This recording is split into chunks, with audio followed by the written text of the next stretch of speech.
Episode 56, TT May 12, 2024. Question 1 at the farmer's market table. Question 1 at the farmer's market table. What is the low-hanging fruit? Is it shutting down 1A, indoor residential wood-burning appliances, 1B, wood-burning campfires, or 1C, industrial wood-burning energy plants? The answer varies from week to week at the farmer's market, just as the fruit available at the farmer's market varies from week to week. If you walk into your backyard and pick 3 pears from your pear tree and act as a juggler, 1 or 2, or even 3 may fall to the ground, become bruised and therefore less saleable at your farmer's market. If you can keep all 3 shutdown options in the air, you can be more persuasive in stating that all 3 methods of unnecessary wood burning should be shut down. Please sign up for Google Alerts on the subject of indoor residential wood burning and PM 2.5 emissions, as news website URLs will generally no longer be provided here in support of factual assertions. 1A. Indoor residential wood burning appliances, including indoor wood burning stoves, indoor wood burning furnaces with vents to several rooms, and indoor wood burning fireplaces are the reason residents against wood smoke emission particulates began. The smoke from indoor residential wood burning was perceived by the senses of near neighbors of indoor residential wood burners. Initially, the subjective experience of each near neighbor could be dismissed as anecdotal because no machine was available that could scientifically corroborate the real-time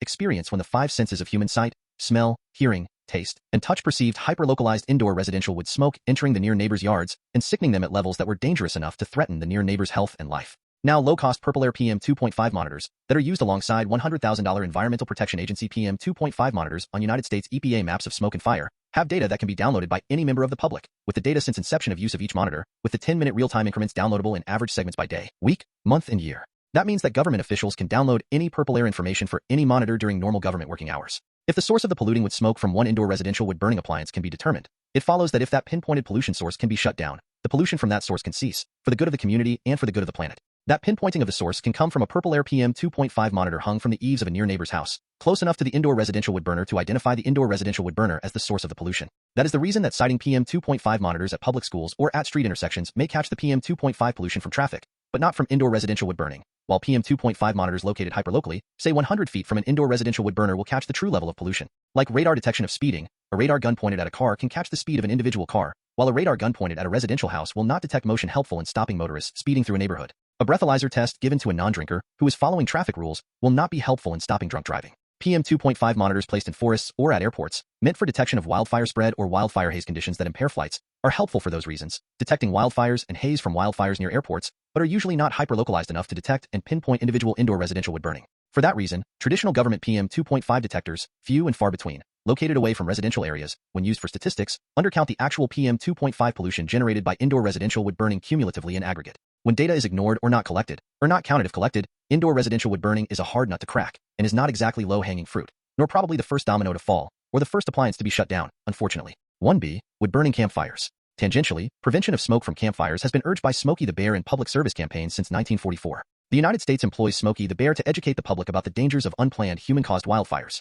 In April 2001, the message was updated to "Only you can prevent wildfires," in response to a massive outbreak of wildfires in natural areas other than forests, such as grasslands, and to clarify that Smokey was promoting the prevention of unplanned outdoor fires, not prescribed burns. The low-hanging fruit of wood-burning campfires as agents of wood smoke emission particulates that harm human health and shorten human lives is therefore complicated by the second message about government concern limited to campfires leading to wildfires, rather than a primary concern with the negative health effects in real time of campfire wood smoke on humans camping hyperlocally next to the campfires. A PM 2.5 monitor next to a campfire that is extinguished within hours, only for another campfire to pop up hours later at a location where the PM 2.5 monitor cannot detect it, makes detecting campfire PM 2.5 pollution rather like a radar gun detecting the changing path of a drunk driver who speeds. It is harder to count the PM 2.5 emissions from a campfire, or a series of campfires in the same location, so detecting pollution from campfires is probably not the low-hanging fruit for shutdown that indoor residential wood burning is. However, Purple Air did send out an email this week, mentioning campfire smoke among the hazards preventing breathing clean air while hiking. May 5, 2024. Purple Air email. The Hiker's Guide to Particulate Matter. Excerpts edited by Rozep for brevity and clarity in relationship to Residents Against Wood Smoke Emission Particulates, a 501c3 nonprofit organization.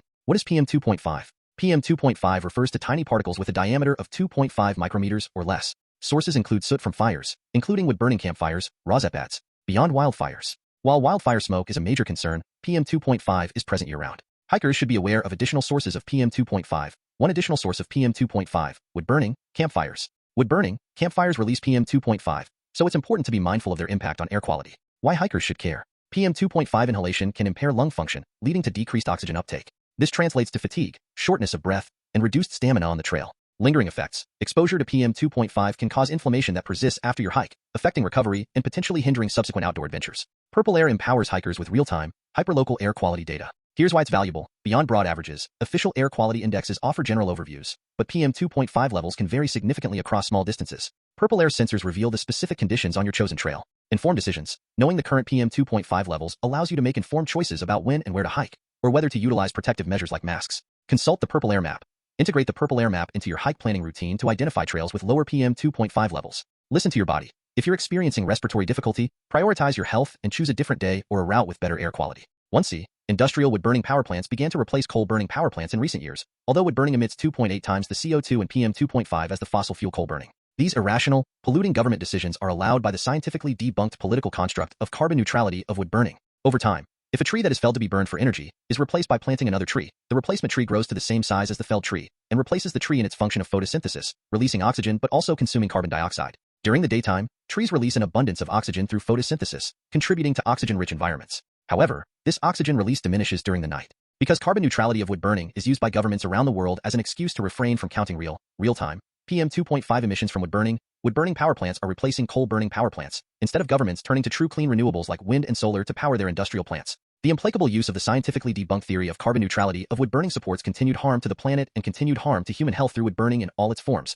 indoor residential wood burning, campfires wood burning, and industrial wood burning. Unfortunately, for this reason, none of these forms of wood burning are low-hanging fruit for shutdown. Why is carbon neutrality of wood burning debunked? It can take decades or centuries for a replacement tree to grow to the size of the felled and burned tree, and in the meantime CO2 and PM 2.5 are emitted. Maximum possible CO2 emitted by burning wood is not consumed by that future full-size tree during those decades or centuries of growth. Wood burning emits 90% PM 2.5, and living trees do not consume PM 2.5, particulate matter of 2.5 micrometer size, the perfect size to infiltrate the human lung, setting off a cascade of human health problems and early deaths.